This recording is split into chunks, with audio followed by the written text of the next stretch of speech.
right. Hello, everyone, and welcome back. We are here for the Western Ontario Super Hockey League podcast. This is the playoff preview show. I'm Andrew Rogers, your host, and I'm very happy to be back with you guys for this as we're ready. Playoff time. It's coming. Here we are. You know what? It's the best time, really. It is, and we're finally ready and raring to go.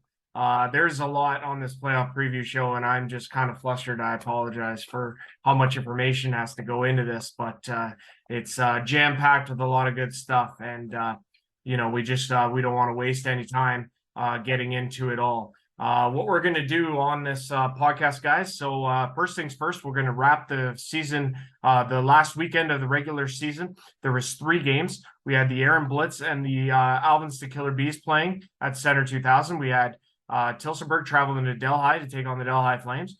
And then we had Delhi Flames taking on the Aaron Blitz in Center 2000 this past Sunday. And that was our final regular season finale game before the playoffs start this upcoming Friday. So yeah, guys, it's just an unbelievable time of year. We have highlights from all 3 games this past weekend, if you can believe it. And we also we have a couple different things that we want to get to. So we're going to do our final standings update on the season, our final leaderboard for the points totals for the league as well. We'll go over the goalies and get you finish up on the goalie stats top 10 as well. We're going to do a season in review, so we'll take you through the standings in every team and show you their point scoring total, like point scoring leaders, as well as their goalies, and just again how they ended up. We'll take you through that as well. There's a playoff preview section of this, and that is just basically going through the matchups of the playoffs. We have all of our 8 teams decided, and the matchups are set. Best of 5 first round gets underway on Friday, like I said. So we're going to go through tails of the tape and schedules as well. Full schedules will be announced. Obviously they've already been announced, but they'll be announced on this podcast as well. We do have 2 interviews at the end of the podcast as well. Our guests on this week's playoff preview show are Joe Burney from the Tilbury Bluebirds, and we have Mitch Scott from the Elora Rocks joining us on the program for this playoff preview show as well. But like I say, guys, a lot of good stuff to get covered and get into. But first of all, we're going to show our highlights from this past weekend.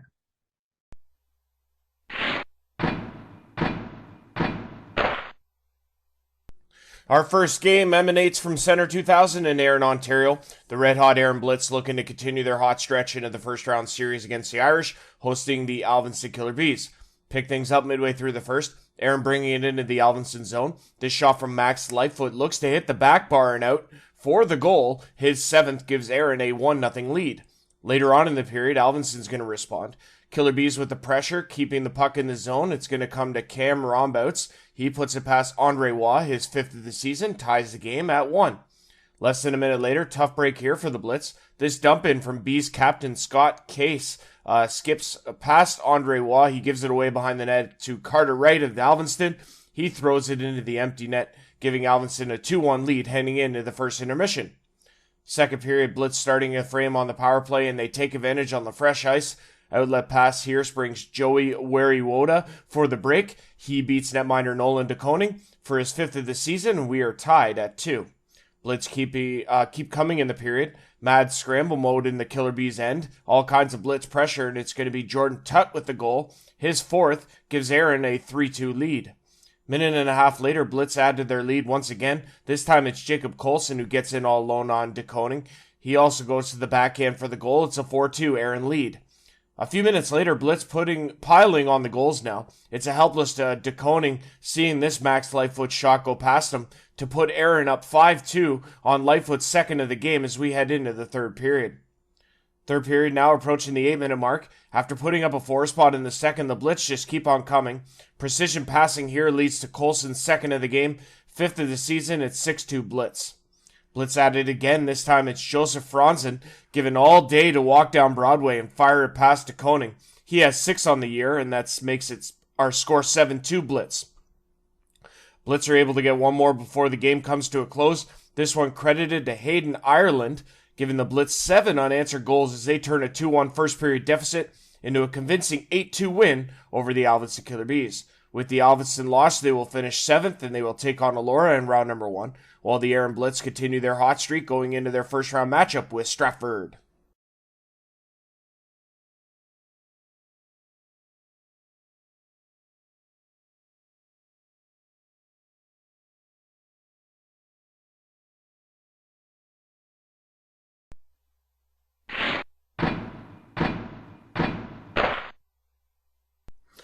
Next up, it's the last regular season home game for the Delhi Flames as they host the Tillsonburg Thunder. Delhi trying to finish strong to close out their season, while the Thunder look to gain momentum going into their first round matchup with the Strathroy Jets. Thunder on the board first. It's at the 9-minute mark of period 1, courtesy of Brendan Barletta. His 6th of the season makes it 1-0 Thunder. Thunder looking for more. This time it's Matt Weston across the line. His centering pass gets onto the tape of Justin Abraham. He scores his 5th of the season and makes it 2-0 Tillsonburg. Minute later, Tillsonburg with the 3-on-1 break down the ice. This puck is going to be put home by number 91 Chris Knotts, and that's his 6th goal of the season. That puts the Thunder out to a commanding 3-0 lead, and we're still in the first. Time running down in the frame. Man advantage here for the Delhi Flames. It's going to be part-time goalie/skater Chris Huraybeck with the point shot that takes a Delhi ricochet off the shin pad of the Thunder defender past Jesse Raymond. It's 3-1 Thunder heading into the intermission.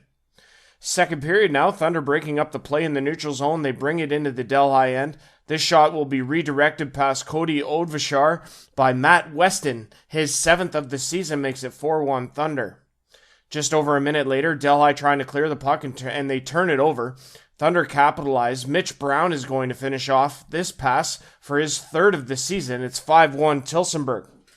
We're going to skip ahead to the third period after Brendan Barletta added his 2nd of the game and Kelsey Van Meren answered for the Delhi Flames in the second period. It's 6-2 Delhi in the third when they cap off the scoring on this night. Tons of Flames pressure in the Thunder zone and some great saves from netminder Owen Stevenson of the Thunder, but it's this redirect from Colin DeLayet that makes it a 6-3 game, and that's how this one would end. Thunder finish 17-7 on the season, and they will take on the Strathroy Jets in round number 1 of the WOSHL playoffs.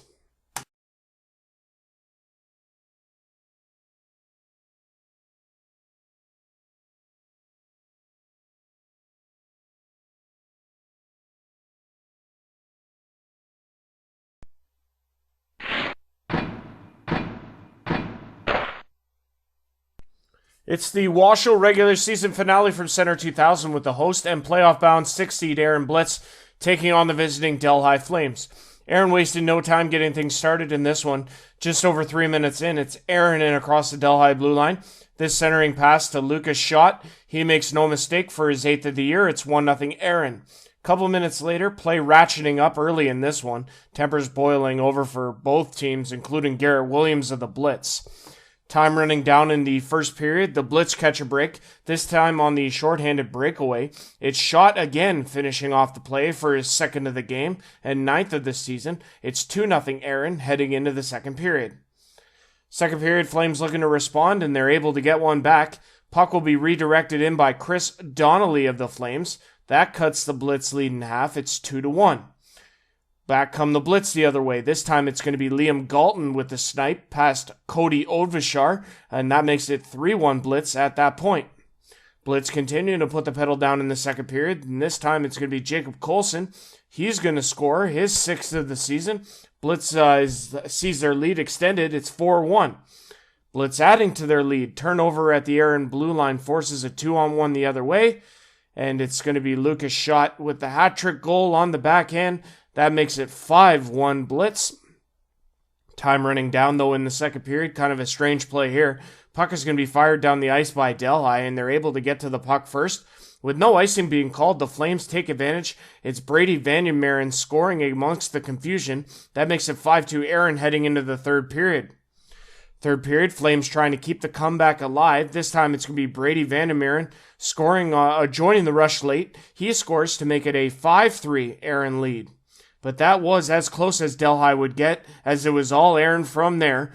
First up, it's going to be number 2, Sean Caruso, putting home the rebound in tight and makes it 6-3 Blitz. Under 3 to play, here come the Blitz once again. Jacob Colson's centering attempt is going to be tipped home by Jacob Miller. The team's leading scorer has his 23rd of the season. It's 7-3 Blitz. 30 seconds later, Blitz cap off the scoring on this night. Caruso is going to put home his second of the game to make it 8-3 Blitz, and it's going to put a wrap on the regular season in WOSHL Year 2. Final score in this one, 8-3 Aaron. Delhi's inaugural season sees them finish 2-21-1, while the Blitz finished 9-13-2, and will now move on to take on the Stratford Fighting Irish in a matchup of 3 versus 6 in round number 1.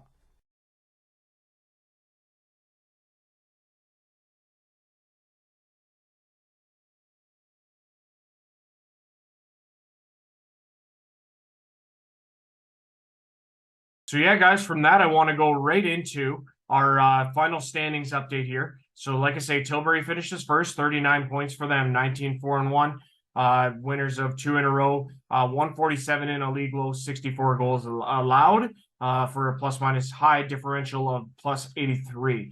Elora finishes 1 point behind, 18-4-2, 147 in, 75 against. Winners of 9 in a row. They're the hottest team entering the WOSHL playoffs.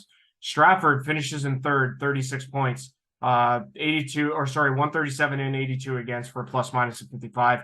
Same with the plus minus of 55 for Tillsonburg, who finishes 2 points back, 17 and 7, 154 league high in goals for, 99 against. Strathroy Jets 13 and 11, 97 and 95 against. They finished fifth. Aaron Blitz on a tear, winners of 3 in a row, 9-13 and 2, finished with 20 points, 112 in, 137 against. They had a good stretch of the last little bit of play here. Alvinston with the loss on Sunday, but they don't move positioning. They stay in 7th, 6-17-1. The goal differential the goals against is what separates 7 and 8. Alvinston allowing 142, Plattsville 157. Then you had the Delhi Flames at 221-1. Unfortunately, just not their year, but they'll look to bounce back in year 2. We go right from that to our leading scoring scoreboard here. For the players' points, Dylan Denemy takes home the point scoring title, 50 points for him on the year through 18 games, 26 and 24. Chad Heron of Elora finishes second with 47. Vyacheslav Chagrinsev with 45. Kevin Hugh leads all scorers with 30 goals, finishes fourth in scoring with 44 points. Jamie McQueen with 41. Travis Winkworth with 39. Ray Robbins with 36, Zach Cameron of Elora with 36, Graham Brulot with 35, and Hunter Dubecki with 35 round out the top 10 scorers. And then from there, our goaltenders, Ryan Polidori was outstanding for Tilbury all season long. 3 shutouts, 17-4-1 on the year in 22 games played, the most out of every goalie. Colin Dunn of Elora, second, 14-3-1. Matt Sagrad of Tillsonburg, big season for him, 11-5. Josh Diamond, 10-9 in 19 games played. Zach Weir was 9-3. Darren Smith of Stratford 8-2. Those 2 goalies for the tandem there in Stratford. Jesse Raymond 6-2. Nolan DeConing 5-9-1. Braden Kelso 5-7-2. And then Devin Clark of Plattsville in his 10 games played earlier on in the season finished 4-6 before he was released. But that's our top 10 for the goalies. But yeah, guys, like I say, this is our playoff preview show. It's very good to have you guys back with us. I'm Andrew Rogers, your host. Thank you very much for tuning in. As always, we really appreciate all your support throughout the course of the season. We really, really do appreciate all of it. So what we're going to do now is go to our season review, give you a recap of all the teams and how they did this year. And then we'll jump from that to our playoff preview. We'll go over all the matchups for you. And then on the other side of that, we'll tee you up for our interviews. Yeah, guys, so this is our season wrap as we look at our standings one more time, and we'll go through each individual team here and recap their season. We'll start with the Delhi Flames again. Very trying season for the Delhi Flames. They were led by their captain, Chris Donnelly, who led them in scoring. There's a little bit of a goaltending carousel, but kudos and props to Cody Odvishar, who started the bulk of the games for Delhi, but came out on the losing end more times often than not. But it was one of those things where they just couldn't figure it out throughout the course of the season and fell on some bad puck luck as well. But they finished in the 9th spot and will look to rebound in WOSHL year 3 and for them year 2. From there, we go to the number 8 seed Plattsville Lakers. They finished 6-17-1. They play out of the Plattsville Arena.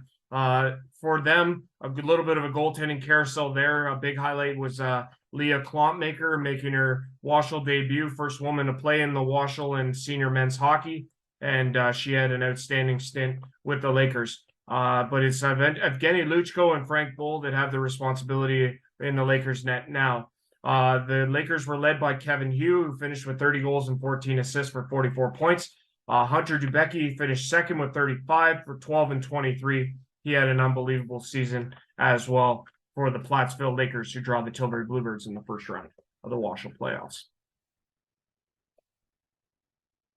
From there, we proceed to the number 7 team. That's the Alvinston Killer Bees.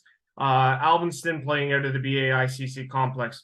They finished with a record of 6-17-1, and they draw the Elora Rocks in the first round. For them, Carson Perry was their leading scorer, 9 goals, 17 assists for 26 points. They didn't score a whole lot, but they did have a significantly stronger season in year 2 than they did in year 1. Nolan DeKoning, again, a little bit of a goalie carousel there, but he did carry this team in games played and came out with a record of 5-9-1, a record that should have been better, but he was very good and very strong in the Alvinston net all season long for the Killer Bees. From there, we go to our number 6 team, and that is the Aaron Blitz. The Blitz, winners of 3 straight to finish the season, were outstanding all season long. So they finished the season at 9-13-2. They play out of Center 2000. They have 3 goalies going strong now that can all win games. Jacob Tugnut, Andre Waugh, and Braden Kelso. Kelso leading the team in for goalies and wins with 5. For the season, though, Jacob Miller, the assistant alternate captain who wears number 7, was their leading scorer with 23 goals and 9 assists for 32 points. But they did get a balance in scoring. Captain Jeff White led their defensive corps with 26 points. He was outstanding as well. Max Lightfoot, 22. Just to single a couple guys out here. Lucas Schott came in late, put up 22. Liam Galton with 23. Very good production all over the board for the Aaron Blitz, as they put a lot of momentum into their series against Stratford Fighting Irish in the first round. So we'll see what that takes us to. The next team we look at is the Strathroy Jets, who finished in the number 5 spot. For them, they finished 13-11. Josh Diamond was 10-9. He is the team's starting and leading goalie. Up front, they had a lot of balanced scoring from a lot of different people. They had Mike Mandarelli lead the team with 13 goals, 13 assists for 26 points. We had Matt LeBerge was a stalwart on defense with 17 points. Justin McIntyre finished with 21. Stephen Hillier with 18. Dane Johnstone with 15. Wes Baker with 14. Sean Arvi, very good on the point with 12. Brandon Buck also was a very good presence there. He had 13 points for the Jets, who draw the Thunder in what should be an outstanding first round of the season for both teams in this best of 5 first round series. From there, we look at the Thunder, as we mentioned. The Thunder finishing 17-7. Matt Sagroff, the top goalie there, 11-5. Jesse Raymond, a very solid backup there at 6-2. For the scoring, a lot of players finished in double digits here, all but about 3. Jaden McQueen paces the team, 15 goals, 26 assists for 41 points. However, Braden Roberts leads all scorers with 17 goals on the year in terms of assists, but it's McQueen's title there, 26 assists for him. But again, a couple big scores. Braden Roberts, 30 points, as mentioned. Brendan Barletta on defense with 23. Todd Ratchford coming in with 13 late. Andrew Tapsell was very big. Matt Weston, also big numbers from him as well for the Thunder. Again, that series against the Jets is going to be a fantastic series. Our next team that we look at is the Stratford Fighting Irish, who finished 18-6. One of the best goalie tandems in the WOSHL this past season, with Darren Smith at 8-2 and Zach Weir at 9-3. Ray Robbins and Graham Brulot were a nice 1-2 punch there. Robbins with 36, Graham Brulot with 35. Led the team in scoring with goals with 20 for Brulot. Cooper Leach, a nice addition this year, 15-12 for 27. Brody Smith, 11-12 for 23. Stephen DeGroot with 12-10 for 22. Mitch Casey with 8-11 for 19. He had a great year. Cameron Stokes, 7-20 for 27. Big contributions from all over the place, really. And a big addition to them late as well was Ty Campbell. He finished the season with 15 points. He'll be big. He'll look to be big in that series against the Aaron Blitz in the first round of the WOSHL playoffs. Our next team we look at is the Elora Rocks. They finished 18-4-2. Colin Dunn, another beautiful year for him. 14-3-1 was the workhorse there in the Elora Rocks net. And a lot of guys in double figures again here, as you could tell. Spencer Gourlay, 31 points. Chad Heron, 47. Zach Cameron, 36. Brett Malkinall, 22. Alex Utley with 27. Yanni Skropoulos with 20. Luke Holzer with 21. You had Steve Dole with 23. Spencer McCormick, 16. A lot of guys putting up big points for the Elora Rocks, and they're going to have to be huge in this best of 5 against a scrappy Alvinston Killer Bees team. And finally, of course, congratulations once again go out to our Tilbury to the Tilbury Bluebirds, the Mighty Expedite Trophy winning league's top team, 19-4-1. Ryan Polidori, 17-4-1 on the year. Big scores here was Captain Dylan Denemy, 50 points. Mitchell Van Teeling with 32. Travis Winkworth, one of the fastest guys in WOSHL, 39. Vyacheslav Chagrinsev with 45. Stephane Crevier with 16. Cole Chevalier with 14. We had, like I say, a lot of double-digit point totals on the Tilbury Bluebirds this past season. But again, they take on the Plattsville Lakers in the first round, which should be a great series there. All 4 matchups in the first round should be outstanding as we go from here to our playoff preview and our matchups preview. Okay, guys, let's take a look at our official playoff preview as we get you teed up for our matchups here. 4 matchups, 1 through 8. We'll of course start with our first matchup of the playoffs in the playoff bracket here, and that is your number 1 seeded Tilbury Bluebirds taking on the number 8 seeded Plattsville Lakers. As you can see, Tilbury with 147 goals for, 64 against this season. They're led by their captain, Dylan Denemy, 50 points. He had an unbelievable season. Ryan Polidori is their rock in the nets, 17-4-1 in 22 games played this year. Over on the Plattsville Lakers side, they may struggle here in this series against a potent offense like Tilbury, but again, anything can happen in the playoffs. Plattsville 6-17-1 in the regular season, finishing 8th in a tie with Alvinston. However, they lose out on the tie breaks. 88 in, 157 against. Their top skater, Kevin Hugh, with 30 goals on the year, finished with 44 points. He is their captain, so watch for him to be big in the series. They're going to need him to be big. The big question mark is the Plattsville Lakers goaltending situation between Evgeny Luchko and Frank Bull. We're going to see what they can do against this potent Tilbury Bluebirds offense. The season series, again, 2-0 in terms of Tilbury, but obviously they've come a long way, both teams, since those 2 matchups. So we'll see what the playoffs have in store. We'll flip over to the schedule. The series gets underway on Saturday in Tilbury at the Tilbury Arena. That goes at 7:30. Game 2 will then take place on Sunday, March the 5th in Plattsville at 3:30. The 2 teams will then go back on it on Saturday, March 11th in Tilbury again for Game 3. Game 4, if necessary, will be at 3:30 on the 12th of March at the Plattsville Arena. There has been no announcement as of yet in terms of when Game 5 would take place. So we'll have to keep tuned to the WOSHL.com for more information on that. We go from there to our second playoff matchup in the first round, best of 5. You have our WOSHL playoff schedule, playoff preview here, matchup of 2 versus 7, the Elora Rocks and the Alvinston Killer Bees. This one is going to be a great series between these 2 teams. They really had a great rivalry last year and look to repeat those games this upcoming playoff series, best of 5. So Elora goes 18-4-2. They score 147 times. They only allow 75. Tail on the tape on the other side is almost an identical opposite. Record is 6-17-1 for Alvinston, 72 in, 142 against.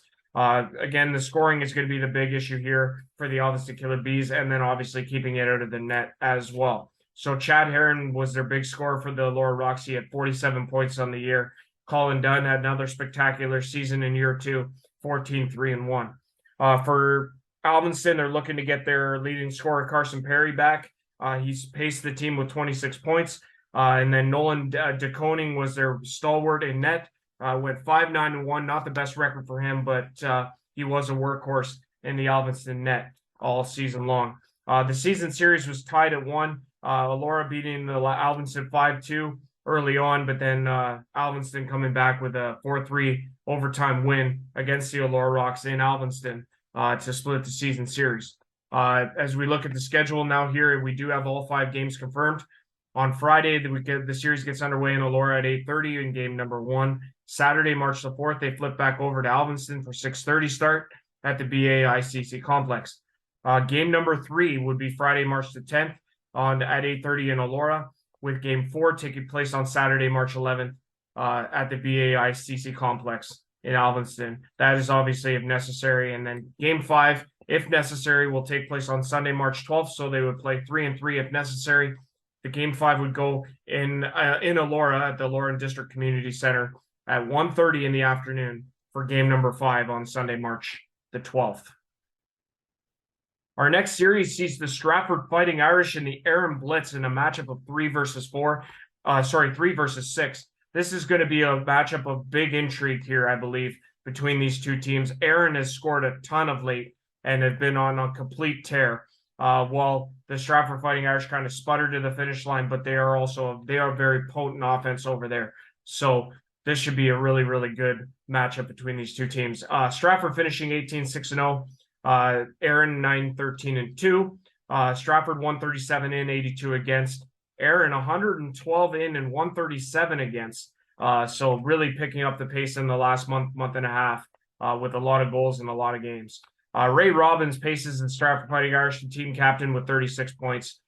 Zach Weir and Darren Smith, a great goalie tandem there in Stratford. Weir pacing the goalies with 9 wins on the year. We had Jacob Miller on the Erin Blitz side, the assistant captain, with 23 goals and 32 points. Braden Kelso was the Erin Blitz top goaltenders in terms of record, 5-7-2. However, between Jacob Tugnut and Andre Waugh, they have a nice little 3 tandem there just in case. But again, we'll see in a best-of-5 series how many of those goalies actually start a game in this series. Stratford taking the season series 2-0, an 8-0 victory, and a 5-2 victory against the Erin Blitz. As we look at the schedule here, Saturday, March the 4th, this gets underway in Stratford at the William Allman Memorial Arena in Stratford, 4:30 start there. On Sunday, March the 5th, Game 2 takes place at Center 2000 at 7:15 in Erin for Game 2. Game 3 would then take place on Saturday, March the 11th in Stratford at the William Allman, 4:30 start there. Sunday, March the 12th, Game 4, if necessary, is in Erin at Center 2000 at 6 o'clock. And then again, Wednesday, March the 15th would be Game 5, if necessary. This one would take place in Stratford, with a puck drop expected to be at 8:05 p.m. at the William Allman. Our final playoff preview is our 4 versus 5 matchup, and it's probably one of the strongest matchups in the first round, best of 5. You see the Tillsonburg Thunder taking on the Strathroy Jets. Thunder at 17-7, while the Jets finished at 13-11. Tillsonburg 154 in, highest total in the league, 99 against. They did allow 4 more than the Strathroy Jets throughout the course of the season. Jets scoring 97, giving up 95. Jamie McQueen, a very strong season for number 95 of the Tillsonburg Thunder. He had 41 points, while Mike Mandarelli paced all Strathroy Jets scorers with 26. This will be a really interesting goaltending matchup as well.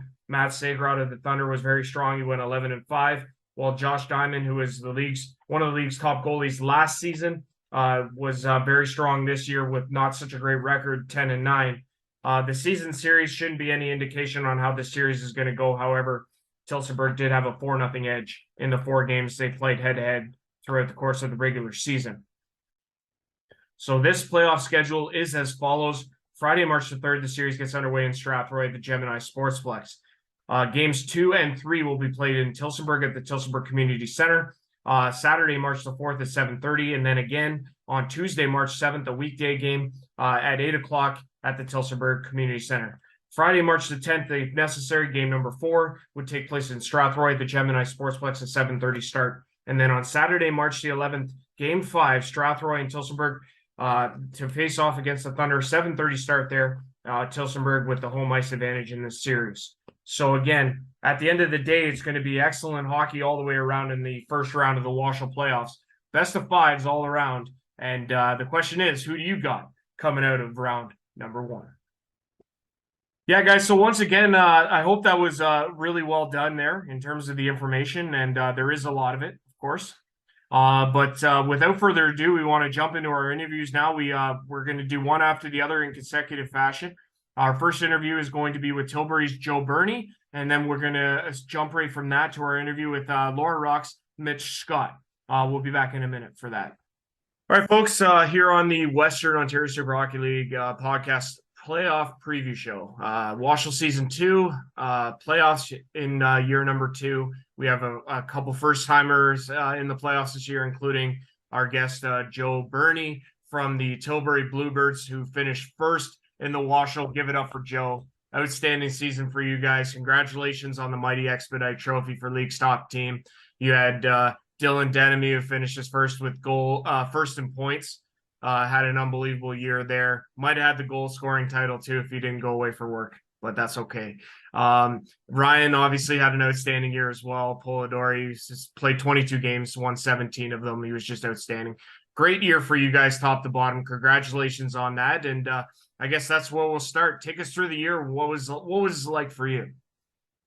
Well, at the beginning of the year, we didn't really know what to expect. I did some research on other teams and what kind of players they were recruiting and putting together, and then really started with getting our captain locked in. And once he was there, we got a few other guys, and it just kind of followed after that. I think a lot of people in the area didn't know what the league was about. I think they do now. And getting into a lot of the stuff with starting the year off strong, and it just kind of came together. It's a great locker room in there, and that's our biggest thing, on top of having having a strong skill set and a deep team. That way, we've got a group of guys that really get along with each other, and they bonded over the course of the year, and to push through any hard speed bumps that we've come along. So I think it's a big tip of the hat to those guys there for really coming together as a team and plugging through as a team. I can't say we had to rely on one guy this year. It's been a whole team effort. Yeah, like you had a number of players even just in double digits and points. And I know it's not all about production. I'm just saying, on the ice, the talent was there. Off the ice, the guys were unbelievable in terms of good hockey, like good people in general, I mean. And I guess the question then becomes, did any of this surprise you as to how fast you guys brought a team together? You picked a team, you recruited all these guys, you guys come together on the ice, and look at the record, 19-4-1. It speaks for itself. Were you surprised at all by this, or did you kind of think you had a good thing here? I knew we had a good thing in September when we started having our team practices and getting ready for the season. That you saw in the locker room, it was a group of guys that you would think it would have been December or January, the way they were getting along and pulling together on all aspects of what needed to be done. So I was confident in that sense that we would be strong. But for the guys to pull the record we pulled this year is purely on them. I mean, our fourth line was just as effective and in production as our first line. I mean, in different aspects of the game, but they really, their contributions were just as valuable. So right. I think that's the big thing that got us to where we were at. And I think there's a few other teams that just didn't have that this year. And they were just as skilled, just as good, but that one thing we had really set us apart, I think, this year. Right. And you got to like I kind of want to pick your brain on it too because it was a really interesting arms race down to the wire in terms of where you guys finishing.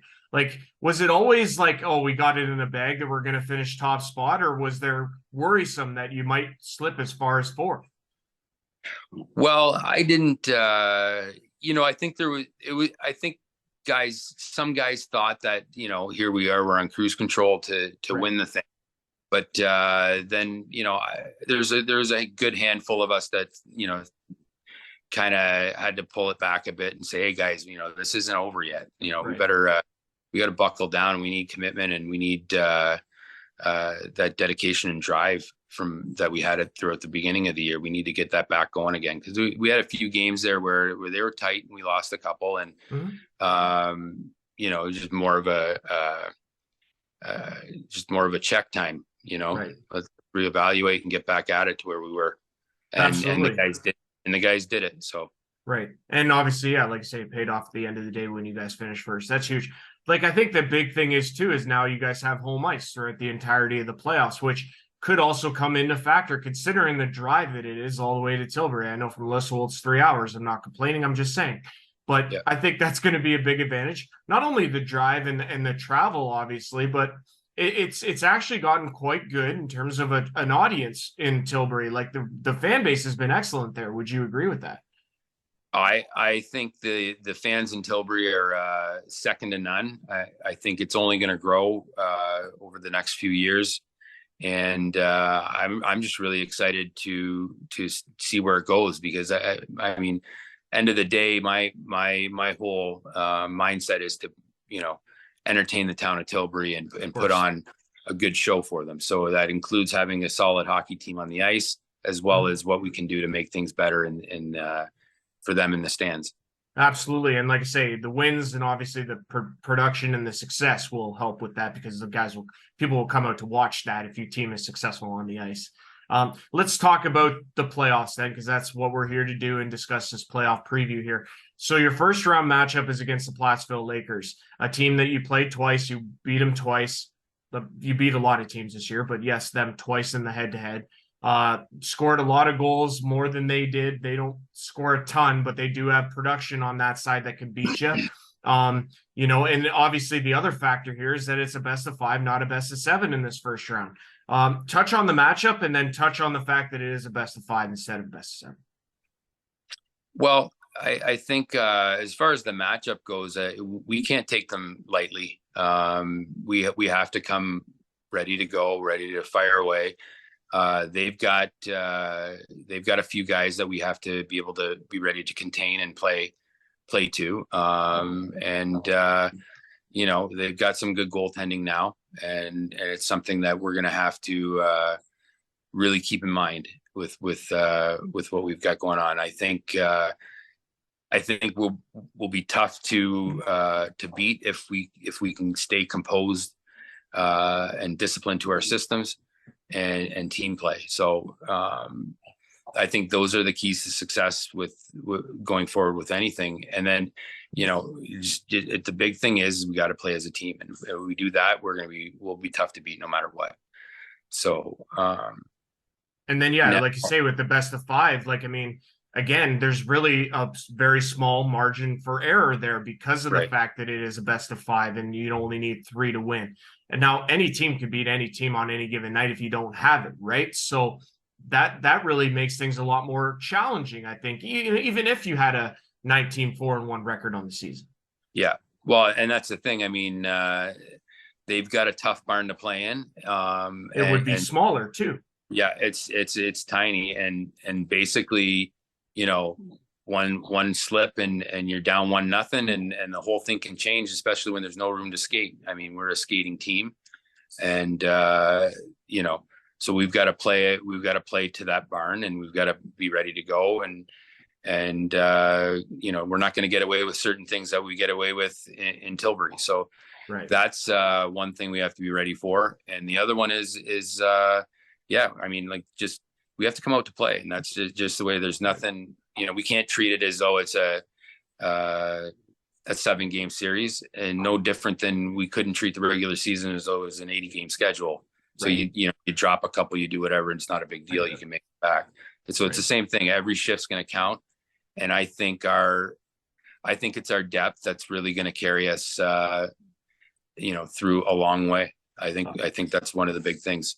I agree with you on that. You guys have a lot of guys that can put up points. And I think the other thing of interest here, Joe, is that, the games that you guys are going to play 1 and 2, for example, and then 3 and 4, 7:30 Tilbury Saturday, and then 3:30 in the afternoon in Plattsville on Sunday.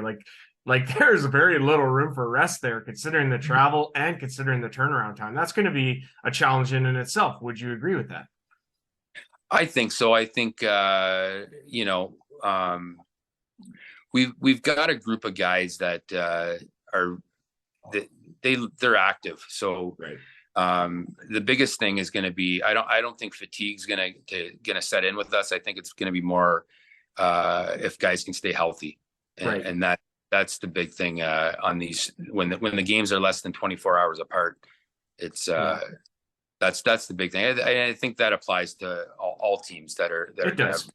It's just the 7:30 and then the 3:30 the next day. That's just a little bit tighter of a window, right? But again, this is the time of year where you need it the most. And I guess to the last question is that what is going to be the message to your guys to get them prepped and ready to go for game number 1?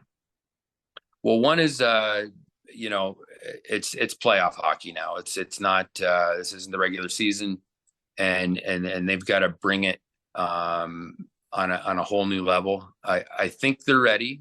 We had a good practice there last night. Perfect.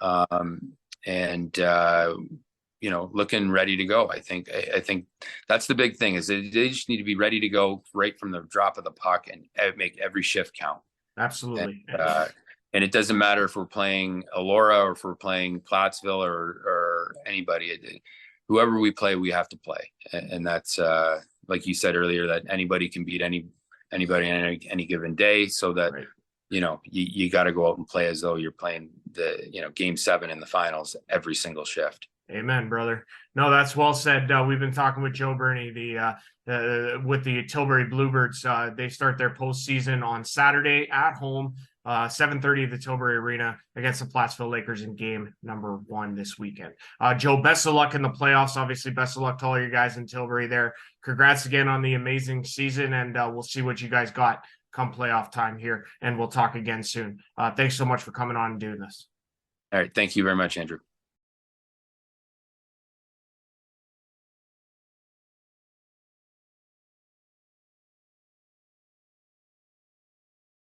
All right, folks, continuing on here, Western Ontario Super Hockey League podcast playoff preview show. Pleased to be joined by Mitch Scott, friend of the show from the Elora Rocks, as you well know him. More like Sheldon Keefe's body double. I swear to God, dude, every time I watch him coach, I think of you. It's so funny. I get told that a lot, actually. It's so funny, really, it is. But then again, so let's just focus on the Elora Rocks, and we're not going to try and get sidetracked too much here. Big ups for you guys for another outstanding season. You don't finish in the top spot, you finish number 2, a very respectful 18-4-2 record, 147 goals scored, which outstanding for the team as a whole. You only allow 72, which is a pretty low number, and you win 9 in a row to get to this point.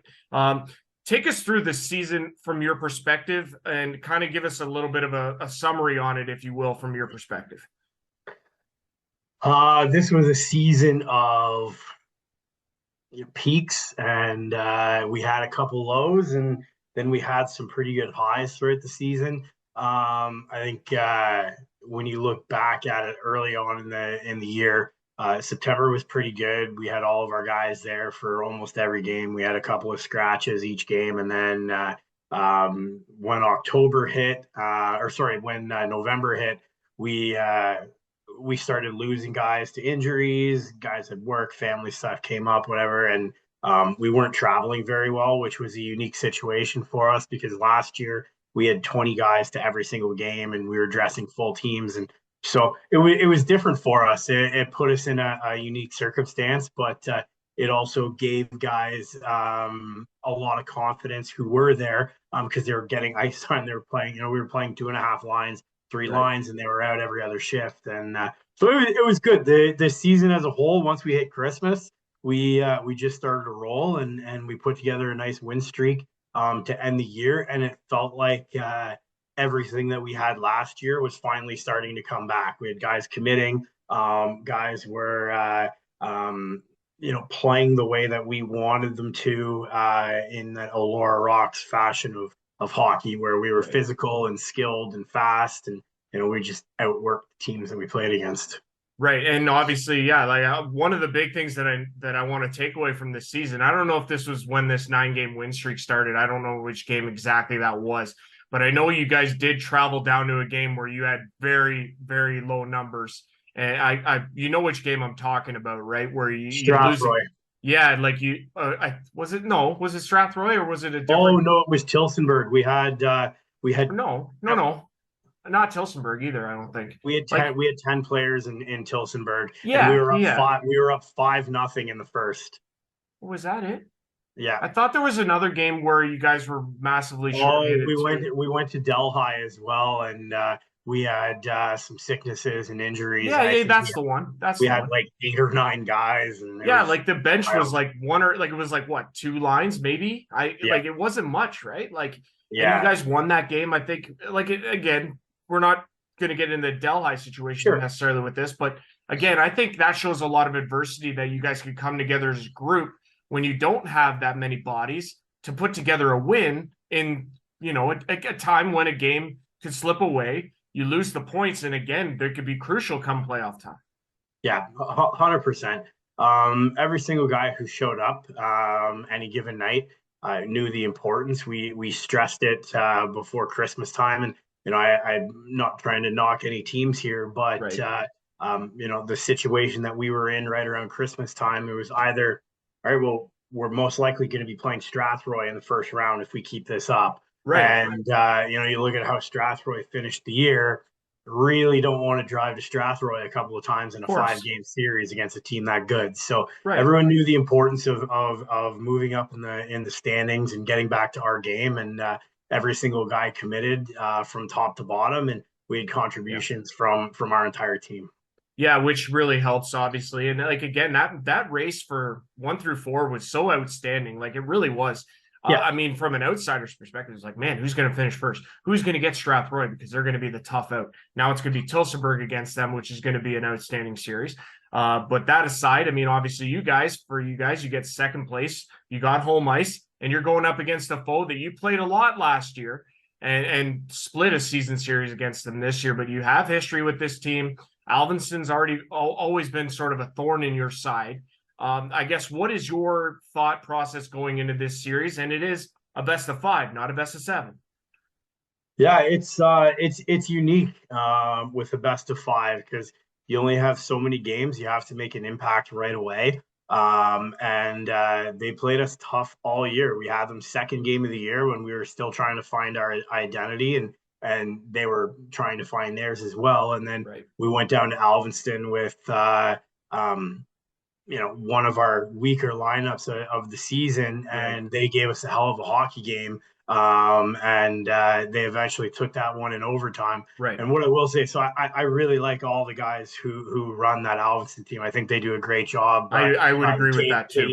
Cases and Dan Cumming and Yeah. and those guys, they do a fantastic job of it. So even though we lost that game, I was excited for them as a franchise to get a win like that in overtime with such Right. a great crowd there. So Oh yeah. I'm really excited to go to Alvinston on Saturday night. It's a weird thing to say, but yeah, I'm excited to see the crowd and how they decide to play against us, because we know that Alvinston has been a sort of tale of 2 different teams over the course of the year. Right. So, but yeah, so trying to plan for them. We know they're gonna grind it out against us. They're gonna forecheck really hard.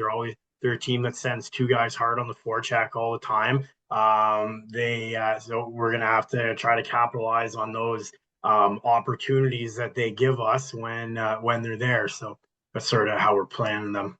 Yeah, I really do think this is going to be a tale of two series, one in Elora and then one in Alveston, because honestly, I haven't been down to Alveston a few times this year. Their crowds are electric. They're into the game. It's full in there. It's just like being in Elora. Elora's the same way. Like you Yeah, guys have had great crowds for the previous two seasons. Like the support that you guys have is like it's insurmountable. It really has been impressive to watch.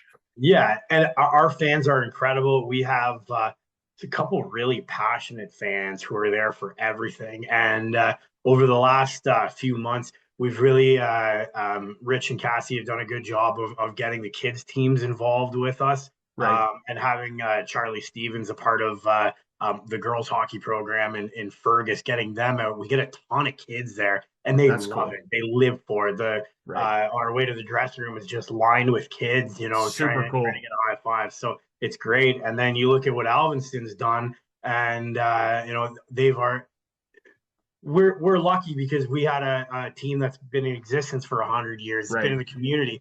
Alvinston comes in their second year, pretty unsuccessful first year, Right. and they've done an immaculate job with They really what have. they've been given this year. So I'm excited to go there and play them. We're taking an extremely deep team, so hopefully we can just play our game and do our thing. And we've got a lot of guys with a lot of pro experience and CIS junior experience. So I think we'll be all right, but I'm excited for it.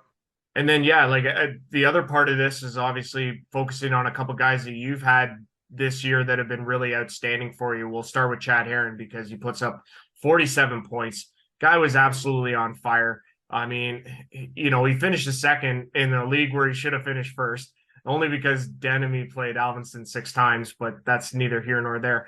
Either way, like the numbers he put up were ridiculous, and he was just so good. Like, how big does he need to be for you guys in this first series? I think the best part about our team is that Chad doesn't need to be that big. He can just focus on his own game. And I think that's the best part about our team is when Right. you look at what we're going to go into tomorrow night with our 1 through 4, like they're good enough to be any team. Our fourth line is good enough to be the first line on any given team in this league. So it's going to be interesting to see how our guys react to a new playoff. But with someone like Chad, we just want him to play his game, and we know that he will. And yeah, like the last thing, obviously, too, here is about this series because I really do expect this series to be physical. I mean, it's going to be a 5-gamer slobber knocker type of matchup, and that's a Jim Ross thing. But anyway, the slobber knocker, I've never actually used that, but I've heard it a million times, and I just thought I'd bust it out. But this series again, it's going to come down. I think it's going to be a lot closer than a lot of people might think. But I think at the end of the day, that you guys are just going to beat the crap out of each other, and it's going to be kind of whoever's left standing is going to move on. Would you agree with that assessment, or do you see it going differently? It's tough to say, to be honest. Alvinson's not necessarily. I mean, Stratford might disagree with me, but they're not. I don't view them as like a chippy team. I view them as a physical team Yeah. who's gonna check the shit out of you. Pardon my language. No, you're good. In some instances, they might even go out of their way to hit you. We just have to stay disciplined Of course. and play our game. We've got guys who can stand up for their teammates while they're out there. But and we've got guys who are as big, if not bigger, than their guys who are going to check. Right. So we're lucky to get Aaron Smith back into the lineup. We added Nick Beamer partway through the year. He was outstanding. Mark Hamilton is finally back and healthy from a shoulder injury, who was probably our top defensive defenseman in the playoffs last year, and Right. was a nightmare against Tillsonburg. He was unbelievable. So Right. we've got guys who can throw the body around and play a big game if need be. So Perfect. it's going to be there. Excellent. And like I say, you guys opened up your playoffs against Alvinston on Friday, 8:30 at Lauren District Community Center. Game 2 then goes in Alvinston on Saturday at 6:30 BAICC Complex. We've been talking with Mitch Scott of the Elora Rocks, who opened their playoff series, like I say, against Alvinston. Mitch, best of luck, obviously, in the playoffs. We'll talk to you multiple times, I'm sure, and we'll catch up with you, obviously. But like I say, best of luck to you, and thanks a lot for coming on and doing this. Awesome, A-Rod. Thanks, man.